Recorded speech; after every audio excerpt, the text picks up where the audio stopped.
The Bad Boys podcast is brought to you by Iconic Motor House, the guys making your motoring fantasies a reality. Visit iconicmotorhouse.com. Today on the show, we get loose with one of the cast of The Walking Dead, And a new series in the superhero universe. talking all things zombies and working in the movie industry. All that and more on the Bad Boys podcast. If you want the hard-hitting journalism of Four Corners, the reliable current affairs of, well, a current affair, and the planning that goes into classy shows like The Project, then you've tuned into the wrong podcast. It's comedy, entertainment, celebrity interviews, and news stories that makes Fox News sound like an episode of The Muppets. Or maybe it's the other way around.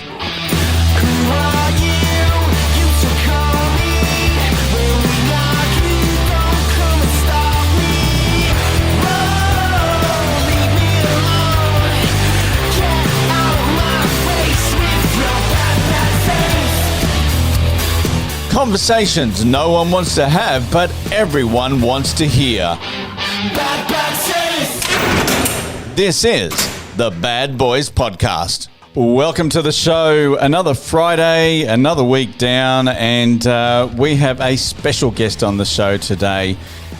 Before we get into it, as always, on the other end of the microphone, Andrew. It makes it sound like we're actually sharing one microphone. That's a bit awkward. Yeah, that would be a little bit close, and I'm not too sure that would be COVID safe. Not that we give two fucks about that, but anyway. That's right. Hey, speaking of COVID and you know, getting sick and all that sort of stuff, Walking Dead. I've really gone to the zombie area now. I mean, we're talking zombie apocalypse, Walking Dead. It's been absolutely massive. Let's hope COVID doesn't turn into that. But have you been a fan of Walking Dead? Me? Look, yes. Actually, a number of years back, I probably haven't watched one of the latest seasons, but I got into it right in the early days. And then, you know what? I actually lost the motivation on watching it and stuff because Michelle can't handle zombies. So right. As soon as we started watching things together and stuff like that, she's just going, I can't do this. It just freaked her out too much. So. Well, I've been an avid fan. I've watched not only every episode of The Walking Dead, I have watched all of the other spin-offs from The Walking Dead as well. Massive fan, and was in this last stoush of shows that our guest today appeared. Burke Brown. Now, I've known Burke for quite some time. We go way back. We'll talk about that. But I totally didn't recognise him in this clip. And afterwards, I found out. I went, dude, I didn't realise that was you. I felt so bad. So we're going to bring him on the show today, and we're going to try and pry some information out of him about this new superhero series he's in. I don't know how we'll go with it, but anyway. Yeah, right. And look, I got to talk zombies. I got to ask him: are these things as stupid as they appear, or are they? Is there any type of intelligence behind that? I mean, this is up there with vampires. This is up with the thing. The guy's got to have some secrets. Now, before we bring Burke on, let's have a look. Let's have a listen to the little snippet from the scene that he was actually in recently. This is Burke Brown on The Walking Dead, and after that, we'll bring him on the show. See? I told you the truth. Please don't hurt us.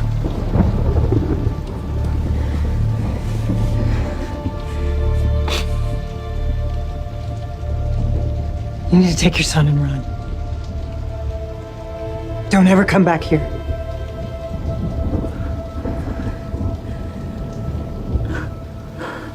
Go with your dad.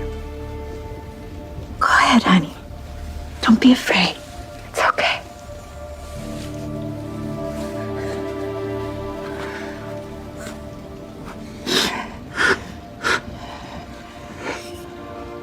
I love you. I love you.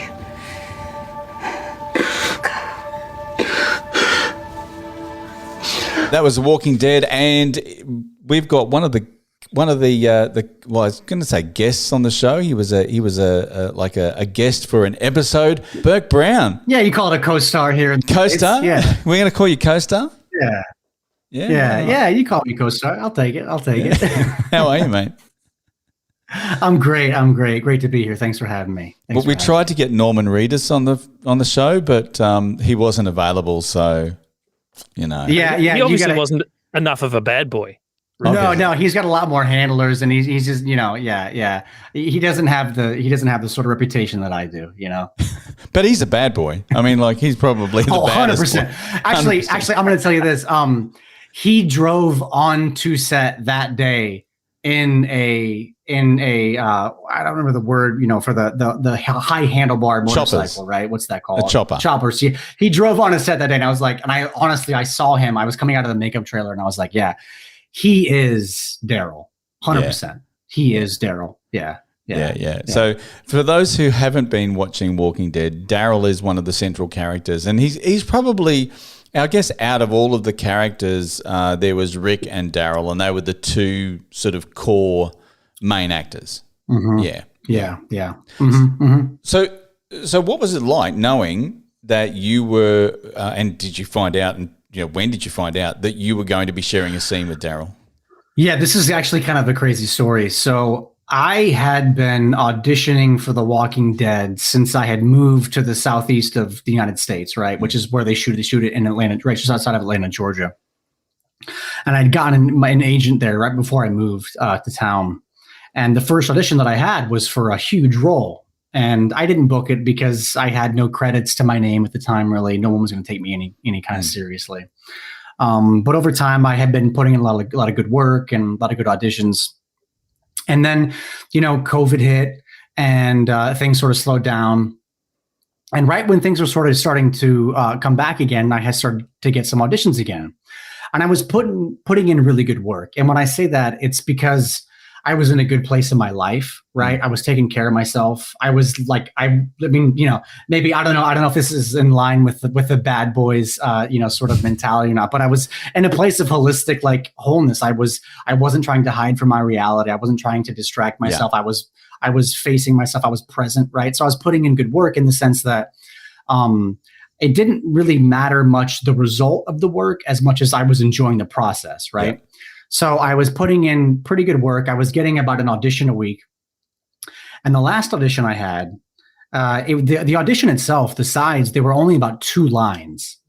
And I remember saying to my reader, who was my roommate at the time, I was like, I hope I don't book this, because I knew that if I booked it, I'd actually have to rebook my honeymoon because I was about to get married. Oh no.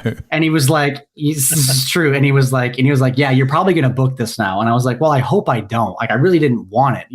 I just did it because I wanted to keep putting out work, to just keep letting them know that I was there, Yeah. So I do the audition. I'm getting my hair cut like a few days before the wedding. And I get a text from my agent. And I was like, I know exactly what this is. So he calls and he's like, hey, you're booking The Walking Dead. And there were so many points through this process that I was like a millimeter from just saying, I'm not going to do it. I'm going to pull out. Because as an actor, like, the truth is with this business, right? It's a marathon. It's a mountain climb. There's no peak. There's no end, right? So it's just, can you find love in the doing? Can you find love in the process? Can you continue to find your purpose, your why for doing it? Do you still continue to do it? And I almost didn't tell my, at the time, fiance, because I was just like, I was thinking about just telling her, no, I'm not going to reschedule our honeymoon, So I thought about it. I was like, okay. I'm gonna go back. I'll tell her. So I tell her, and she's an actor too. So she's just like, yeah, you got to do it. There's 100%, just not a doubt, So we go through with, everything, which we were going to do. And the day after the wedding, I get some note that they have to actually move it up further. So like, we didn't even I didn't have to leave like the day after the wedding because I had to get like in a COVID testing regimen, to be on the ground here, which is COVID protocols and stuff like that. So I had to move things around multiple times, and it was one of those things where it happened at the time. I'm so glad I did it. I'm so glad I did it. It was an awesome experience. That cast, that crew, they've been doing this. This is their 11th season. This is the last season. I was so lucky to be able to get in before the show ended. This is the 11th season. So I kept sort of repeating myself for that. But there was a moment, honestly, where I actually pulled my future mother-in-law aside, and she was an actress as well. And I was like, hey, here's the deal. They're moving stuff around again. We're going to have to leave sooner than we even thought. I'm thinking about dropping it. She's like, no, you can't do it. You can't do it. I mean, my mother-in-law is the one telling us you can't do it. And I'm like, okay. All right. Sounds to me like your wife's a keeper. She not only is supportive, but also understanding. I mean, the whole family. I was so lucky to marry into the whole family. But yeah, seriously. And I think that's really nice. They know because this was or still is the biggest show on television. 100%. I mean, it's syndicated on I don't know how many networks. It's on Pluto TV. It's on whatever TNT or TBS. It airs originally on AMC. It's on Netflix. It's on Hulu. We even see it in Australia. Yeah. There you go. Oh, you're so lucky. I know. Yeah, we're still watching reruns of Family Ties. Don't worry. You're so. I'm glad they finally pulled the Cosby Show from down there. Yeah, they had to. Nobody needs to. Yeah, nobody needs to give that any more credit. It's just I've got to know zombies, right? Because these are actually people. Like you could have. I mean, you pulled the There's zombie schools. Card. There's zombie schools in America here. No, there's actors that go to zombie school. 100%. Yeah. So you go to school to learn how to be a zombie. It's not where zombies go to school. Right. Yeah. Right, okay, just clarify. Okay. Yeah. Important distinction. That's public schools at Ravenswood. Yeah. The Australian education systems. I know it's not as good as it is here, of course. No, we got a lot of work to do here, honestly. No. So I have not taken any zombie classes. But I'd honestly love to. And from what I've heard of them, they're really, I mean, it's not, you look at that and it's not as easy as you just look and it's like, oh yeah, you just walk with a limp or something, I mean, with any art, right. There's that sort of outsider perspective. Yeah. And then there's like what it actually is, and I think for that show, that was one of the things that they took really seriously, from the get-go. And it's also one of the things that I think drew a lot of the tension from the show was like, you were, whether you'd root for someone to either get eaten or escape, right? And so they did that well. But also like from the perspective of, let's talk about Negan, all right? During the whole process, right? You hated Negan so much and you 100%. Wanted him to get eaten. But now you kind of love him. He's the anti-hero. And he's the anti-hero. Oh my God, you're actually like who was really right and who was really wrong? I mean, you can tell I get so passionate about this, Yeah, hindsight, man. Hindsight, right? Yeah. I mean, at the end of the day, because like when you make that decision in the beginning, I fucking hate this guy, and then like, hey, at the end, then you're like, well, shit, like he's the hero, Yeah. So who knows how it's all going to end, Yeah, could be Negan's world. There you go. Yeah, it could be Negan's world. It was the thing that I would just say about being a part of the production with the cast and the crew. I just want to say this, that the whole thing from literally the moment that I walked on set, the set PA, I'm going to butcher his name. I want to say Gavin. It's not Gavin. But the guy was just like with it. He was so welcoming. And when I left that day, I was just there to like get some COVID tests and just fill out some paperwork. And I walked out and he was like, you're part of the Walking Dead family now, and he didn't say it with any sort of irony. It was like sincere. And I felt that like the whole production, the whole cast, the whole crew, everything that I was a part of, it felt like that. And that was really, really cool. Yeah. Nice. I felt really invited in and welcomed. So the big question that's on my mind, zombies. Yeah. Hit me. So where do you subscribe? Do you subscribe to the slow kind of sleepy zombies and all that sort of stuff, similar to Walking Dead, Shaun of the Dead as well, what I would refer to as the older zombies, or the faster, bitey zombies that you see in like World War Z. Yeah, World War Z. So so like if I'm going with like, I mean, listen, we're on the brink of who knows what, right? If I were to guess, I mean, we got like who like I tell you what I don't want to see is I don't want to see a Usain Bolt zombie. Like that terrifies me. That's the end of everyone, right? I think that it's about in the middle, right? Like I think Shaun of the Dead is like I think that's comedic effect, right? Yeah. Like and it works so well. It's great. And The Walking Dead. And I guess if you think about it, like, you know, if you think about a zombie, right? If they're operating off of whatever energy, not to get too specific, but like whatever energy capacity of brains or blood they're operating off of, right? They're probably a little bit depleted. So I'd like to see something that's a little bit more in the middle. That's like, hey, there maybe there's one or two that like, hey, maybe they have some quick feet. Maybe there's a couple that are a little bit more well fed in that moment, you know? A couple that are faster than the others. Yeah. Yeah. You got to contend with. But okay. If you've been a fan of all of the spin-offs, World Beyond Walking Dead, right? So there's a series called The World Beyond Walking Dead, and the very last scene in that, and I'm going to give some spoilers away here because if you haven't seen it, tough shit. The very last scene in that, the doctor from the original Walking Dead season 1 comes back on and he says, "We've seen a variant. They've changed, they've evolved, and they're faster. So they're going to be coming in. They've evolved.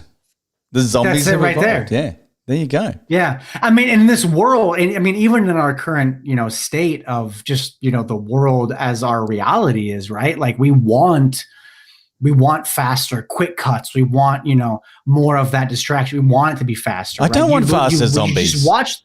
No, I don't. Of course I you don't. do. I want slower. Come on, 100%. look at me. Do you think I can run? You want slower? No, well, I want no. slower zombies. Shane, no. You want you want zombies that are like that are like that. I can. My brain can go. Okay, what the fuck do I do now? Can I hit him with a glass? Can I? You know, I've got to think about it. Yeah. You would be dead even in Shaun of the Dead. Like you'd be one of the first to go. You would like go and be like, hey, mate, you doing okay? Like, look, are you doing okay? He does know yes. Yeah, and then you get your neck bit. Like that's I'm gone. That's how that would happen. Yeah, round one, I'm out. You're one of the first to go.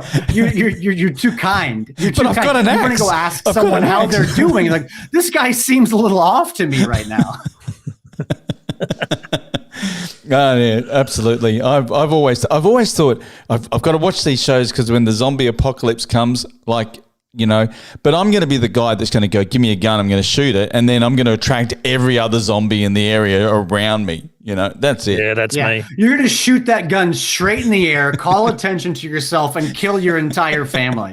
That's how you go. But I'm going to go down in a blaze of glory. You look at them all like, why are they all here? And that's it. And then you go down in a blaze of glory. Yeah, and your whole family's like, why did we entrust our livelihoods to this guy? Yeah, right. Yeah, that's it. We will be back with more of our discussion with Burke Brown right after this on Bad Boys Podcast. You ever been cruising down the main street with your mates only to be laughed at by the gorgeous girls passing you by? Well, maybe you need to get your own ride and leave your mum's Camry at home. Turning your cruising dreams into a reality has never been easier than it is now with Iconic Motor House. Regular draws, limited numbers, and access to special and unique deals from over 4,500 popular brands.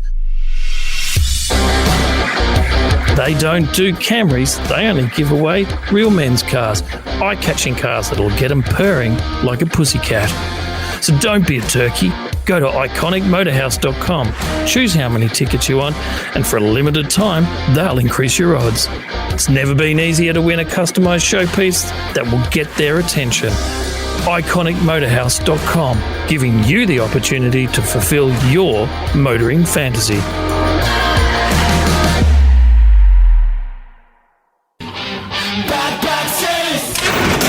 This is the Bad Boys Podcast. This is Bad Boys Podcast, and let's get back into our conversation with Burke Brown, one of the stars of The Walking Dead and an upcoming superhero show, which we can't really talk about. Now that Walking Dead is over, are you getting like heaps and heaps of other role offers and that? Did they go, oh my God, you were fantastic? I wish that was the case. No, I got to say though, like I look back on that whole experience, and at the end of the day, the thing that I repeat to myself the most is just that I was just really lucky to be a part of it and how much I enjoyed it. Yeah. But no, I mean, you still got to work for it. I still audition, constantly. But I was lucky enough to book a couple other projects, and I've got a movie coming out that I'm actually going to be shooting here in about a month. Yeah. Feature film. It's a romantic comedy that I'll be able to get to do, and I'm excited about that. But that was even booked. That was actually booked before the pandemic, even. So that was even booked. That was booked in January of 2020. Wow. I flew out to Colorado in the States here, and auditioned for that. So. Excited to be able to finally get that off the ground. This isn't the superhero series that we're not allowed to talk about. No, this is something different. Yeah, we can't talk about that. It's and again, yeah, there's a universe that has some superheroes in it, and they're different colors. Some of them are green. Can I at least ask? Yeah. I mean, I don't want to get you in trouble or anything like that, but we are the bad boys after all. Can I ask? Does it involve uncomfortably tight lycra for you? I was lucky enough. No, I was lucky enough. I'm a bit of a civilian, Oh, right, which is good. I mean, like I always wondered what my superhero power would be, if I had my druthers, if I had my choice. What would it be? But I was lucky enough to just, oh man, I often ask that question, Yeah, we do too. We ask every second episode. We're asking what our superhero power would be. That's right. Yeah, when I was a kid, I thought that I was Superman. So much so that I tried to convince my cousins that I was. And I literally ran in. We had a brick house. It was an all brick house.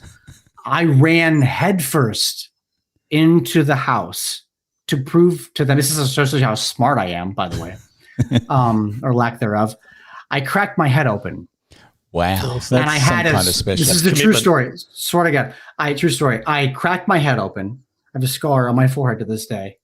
And so what happened though was I believed that I was Superman so much that, like when you lay on sand and you can just brush it off your skin, like it sticks to your skin.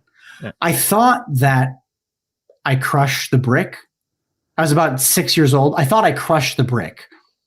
Awesome. And that the brick was coming off my head, except it was red blood. Yeah. So I had this brand new white Superman sweater on, and I walked into the house, and I've got a cup. Because he wore white all the time, actually. I wore white all the time, of course, because it was after Easter or after Labor Day. So I've got this cup of blood in my hands, and I'm walking downstairs, and my mom was at home at the time. And we had this basement that was completely unfinished, and it just had a commode in the middle of the basement. And she's on the commode. And I walked downstairs. Which is a toilet, by the way, for the Aussies. Yeah, sorry, toilet. Yeah. The loo. And I said, Mom, I think I'm bleeding. So she rushed me to the hospital, and they had to put me in a straitjacket, a Velcro straitjacket, to give me stitches because I kept squirming and telling them that I was fine. Because I thought the whole time that I was Superman. Do you think there's more to that story? Like, is there like a period of your life you don't remember and the straitjacket was actually longer than what you thought? The truth is, I remember every moment of it. And I think that I need a little bit more therapy than I'm currently getting. That's what I think. Okay, so we've now proven you can't walk through walls. So that's yeah. Right. So he's obviously so I'm not a character that can walk through walls. Right. Yeah. Okay. Can you stick to like walls? I mean, like, can you swing? I wish. Okay. No. Web. I would fall out of trees. Fall out of trees. Yeah. Wasn't that one either? Because they are casting the new Spider-Man now. Apparently, I did not know that. I'm pretty sure he's hung up his web now. That's what I thought. This was the last one, right? Who was the latest Spider-Man? Was that Tom Holland? Yeah, Tom Holland. I thought Tom Holland was I'm three and out. I'm done. Yeah, right. I mean, at 11 years old, I mean, that's a good, you've done your life's work. That's it. So, okay, putting the superhero aside, so you're in a new movie that's coming out called Lying Together. Yeah, I'm really excited. Yeah. Lying Together, yeah. Is it some sort of homoerotic? Rom-com, yeah. Rom-com, yeah. Lying Together. Let sleeping dogs lie. No, it's a romantic comedy. It's a romantic comedy about two best friends that sort of find themselves, we all do. Like we go to people's weddings, or wedding season is kind of upon us at different times. It is in the States, right? Like May through September is sort of that wedding season, and that sort of obligation that we feel to. Or to be betrothed, or to be with someone, or to have that sort of part of us. It's like, oh, well, I'm valid. You can, because I've got someone now, and all those pressures, those familial pressures. So it's about what two best friends, the lengths that they go to be able to withstand that, basically. Yeah. So it's kind of like a real sort of men's movie. 100%. 100%. Family feature.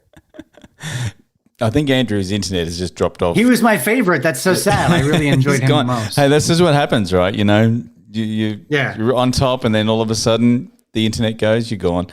So I mean, it's all right. I'm still sticking around. Yeah. A bit of history. I mean, so we actually knew one another. Like years ago. Like you were in another life. You were managing a band. Like a decade. We were both a decade ago. Yes. Yeah, and look at that. I mean, you're a famous movie star. Time. I'm a famous podcaster. I mean, it doesn't get any better than that. We're both doing okay. Both doing all right. I'm proud of you. You're proud of me. It's residual, Yeah. No, I mean, it's crazy because, I think back on the times that we used to communicate, and this is back in the early days of Skype, even. Where I was I just saw a blurry Australian, I just saw a blurry figure with an Australian accent. I was just like, I don't know if this is real or not. People really talk like this? I was going to say, you've just described, most of the Australians blurry Australians. That's because of the alcohol. It's crazy. Yeah. And so, the fact that, hey, we're still around, I guess it's a testament to something, you know? Yeah, no, it is. Stick around. We'll be back with more of our interview with Burke Brown right after this. You're listening to Bad Boys Podcast. Oh, yeah. We all know ladies make an effort. They doll up, dress up, and when it comes to the most important moment of their evening, their attention to detail is in their choice of what's under their dress. It's time for men to man up down under. Make the effort with underwear that's comfortable, lets your package breathe, and keeps a smile on her face. Visit manupdownunder.com.au and buy a week's supply for your package. Man Up Down Under. Underwear that cups your junk like the soft hands of an angel. Oh, yeah.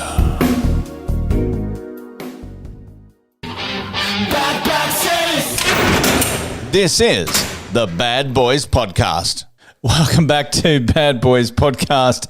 And I mean, I have no idea where Andrew went, but he's back. So,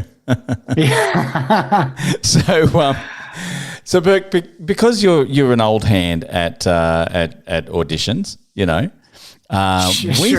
Sure.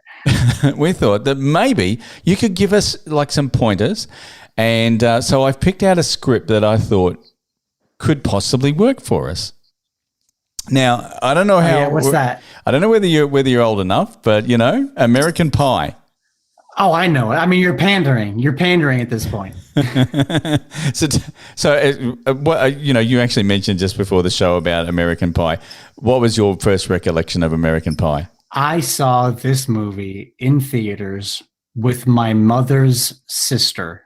Oh, awkward. And I remember watching the movie and the conversation that happened as we walked out of the movie as well. Which was, why did we go and see that? No, it was, I think, honestly, I think I brought up probably the most awkward part of the movie, which was when one of the guys comes in a beer cup. I don't know why I decided to say this to my aunt. And I was like, and I think I said to her, that sounds gross. And she was like, yeah, I don't know. I've never mixed the two. that So I don't know why I put myself in that position. that awkward. So what she didn't say was, "I've never drunk and come before." She literally just went, "I've never mixed the two." Yeah. It wasn't as explicit, but it was enough to say I have never mixed the two. So at least that's yeah. Yeah, that'd have to be a very awkward moment. Okay, so this is a scene from American Pie, and it's the first scene, right, where Jim, right, is actually in the room and he's watching the porno channel, right? And his parents walk in while he's in the middle of it all. So what I thought we'd do is I thought, I should be Jim and that Andrew should be the porno chick. 100%. Absolutely, yeah. So I'm here for that. Are you happy with being the porno chick, Andrew? Sure.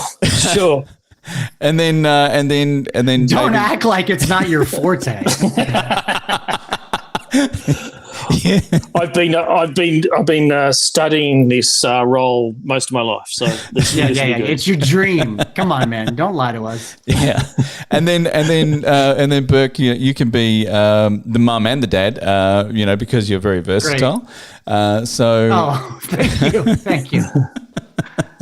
Okay, so do you want to do the narration as well? Because this is like, just give us set the scene. Yeah. All right, we're gonna start with the interior of Jim's bedroom. Night pan across details in a bedroom. We see a discarded pants, shirt, socks, and then here. Oh yeah. Oh baby, you're so good. Yeah, I'm the best, baby. Now we see a TV, but the picture isn't clear, or more appropriately, the picture is scrambled. It phases in and out. Bars scroll across it, and we get occasional glimpses of what looks like. Oh, there was a tits. And most high school guys, but few will admit, it is possible to watch pay channels while they're scrambled. You just need a decent imagination to fill in the rest of the picture. We pull back to see Jim, 17, short, horny. Give it to me, yes. Oh yeah, baby, I'll give it to you. Jim is physically involved with the scrambled babe. We tilt down to see a small multimedia presentation next to Jim on his bed. Cosmopolitan is open next to a sexy model. A yearbook is open to a girls' swim team section, and a dictionary next to Jim open to the vagina listing, accompanied by a big vagina diagram. Don't you love my sexy body? I do, baby, I do. He frantically looks around. He grabs a tube sock off the floor. Tube sock, you lost me at tube sock. You're so big. Yeah, that's Because right. that's the thing that's always repeated, right? Yeah, that's right. Like, how obvious is this script, right? Really? Right. Oh, tell me you're a nasty girl. Yeah, Jim you've is been thrown off. Oh no, this is someone else. Oh, this is sorry. Oh, That's what I tell said. me Yeah, you're a yeah, nasty you've been girl. bad, real bad. Man, shut up. Suddenly, there's a knock at the door. Immediately after which, Jim's mom enters. Jim scrambles and quickly covers himself and the dictionary with the pillow. She's oblivious to his doings. Hey, Jimmy, I just wanted to say sweet dreams. Yeah, okay, Mum. Night. Okay, kiss goodnight. Jim is revolted. He reluctantly gives her a kiss. She turns to leave and notices the TV. Is something wrong with the reception? Yeah, damn cable. There's this nature show I'm trying to watch. Now, the awkwardness of that, by the way, like him giving his mum a kiss goodnight while he's got a raging hard on. 100%. 100%. Jim says, hold on, pick up on Jim says. Oh. Yeah. Damn cable, there's this nature show I'm trying to watch. Fuck me, yes. He hurriedly tries to change the channel with the remote, but instead the volume goes up. You can finish this Andrew, one off, that's Andrew. you right there, buddy. That's you, Andrew. I'm sorry. He's just lost. Can we just find another person for this role because he's not doing it for me. Come on, it's about to crescendo. He was built for this. on my tits. Now, actually, I just want to ask a question here. If you're doing a scene like this, right, where I'm sure you've auditioned for a few, sexy roles. Mm-hmm. Does it really count to have someone in the other role that you're attracted to, or is it like how hard is it to act something like that? Yeah. So here's this is probably too much information. That's what we're all about here. Yeah. Okay. So what I try to do is, if there's a role in which, I can, it's great to have that sort of natural attraction for sure. Yeah. But if it's not there, immediately, you just sort of fantasize. Yeah. Like, I imagine that person enacting out a fantasy. So lie back and think of the Queen. You can think of the Queen. Yeah. Yeah, or Prince Andrew, I'm sure, for your taste, Shane. No, so I mean, like, and that's the thing is, like, acting it's just that, it's acting. So yeah. What sort of, like, I don't know, not to call it a trick or whatever, but it's like, if I'm not naturally attracted to that person, what could I do to sort of go there in my mind? Yeah. So yeah. Yeah. So I mean, as much as I love nature shows, I don't love Richard Attenborough's voice. But I mean, hey, I could imagine Attenborough and, like a nice little red teddy or like nice little onesie or something, and, go from there. I'd love to see Attenborough do some porno, narrate some porno. That would be some shit. Yeah, I mean, I think he's really missing out on a market there. See, whenever I'm seeing something like that, I think of Morgan Freeman's voice. Oh yeah, baby. He's coming down from the heights. Oh yeah. You need to get out more, mate. You really do. Look, Burke, it was great to have you on the show, and in fact, thanks for having me so much. When the new movie comes out, make sure you let us know, because we definitely want to share it out to everyone and let them experience your foray into a main role. Yeah. Yeah. I mean, it's the first lead role in a feature that I've had, so I'm super, super excited about it. I think it's going to be a fun rom-com, sort of Christmassy sort of feel to it. So yeah, really looking forward to it, and we'll definitely do that. Yeah, thank you. And when you can talk about the superhero movie, we've got to get you back on. By then it'll happen. By then. Yes. By then it'll be happening, and hopefully Andrew will have his power back on. He looks like he's walking around the bush right now. So. Yeah. Andrew lost power, and he's decided, that's it. I'm going to go walk about now. So he's gone again. He's gone. He got taken. That was probably a crock. I don't know. Who knows? Well, thank you so much for joining us on Bad Boys, and we'll look out for your new movie. Thanks so much for having me, Shane. Thanks, Burke. There goes Burke Brown, one of the guest stars of Walking Dead, and he's in a brand new movie that's coming up, filming now, Lying Together. There he goes, and in comes Andrew again after losing power. What happened, mate? Oh, what a shit show. Like, I'm literally in my bunker. I mean, it is as black down here. The walls are 4 bricks thick. Like, it is like nuclear Holocaust apocalyptic type of thing down here. And we lost power. So after trying to catch you guys on the phone, which was pixelating all over the place, I then went for a quick drive up the road, because, look, what happened, Michelle was literally trying to get home and got stopped. And she was caught in traffic, just dead traffic, was dead to the world. What's happened, one of the telegraph poles, so I live on a headland on the New South Wales coast, so there's one road in, there's one telegraph line in, there's no other things, there's one Telstra line in, blah, blah, blah. The telegraph pole, full of white ants, literally snapped. And fell over. The top third of it just snapped off. All the power lines hit the ground, started a grass fire, the bushies came out, pissed on the grass fire and stuff like that, and it wasn't until 8:30 last night that the power decided to come back on. So I'm literally sitting here thinking to myself, oh my God, the zombie apocalypse has happened, and Andrew's now gone out to get an axe or something to fend for himself. Right. So I'm standing there with, my microphone. It's pitch black, trying to fend my way through the curtains behind me and all that sort of stuff out into the wide world, only to realise that it's still daylight. And you walked into the sun nearly blinded. Well, pretty much. I tell you what, absolutely. Your retinas take a bloody long time to recover. Anyway, as it turns out, we're all good. We're all safe. No one was killed, so life's good. Oh, that's a sad ending to rather, Yeah, it was- it a could rather have been a little boring bit more ending to a pretty good story there. Well, I was going to take the M6 for a run up the road to try and figure out what's going on. I couldn't get the garage door open Gee, that because no sucks. power. So I had to borrow the next door neighbour's Volvo. So, albeit actually a very lovely Volvo, it was a Volvo nonetheless. But don't worry, Downgraded. everybody have no fear. I put my wide brim hat on for while I was driving the Volvo, so everything was okay. Isn't that true? Like Volvo drivers, like it's a thing, right? Isn't it? Yeah, absolutely. Whenever I see a person driving with a big hat on in the car, I just go, hat! There it is. Well, look, there was a great conversation with Burke, and we do wish him What a all the great guy. best. What a great guy. great guy. Yeah, great guy. And, hopefully we'll find out a bit more about his new movie and the superhero series he is in.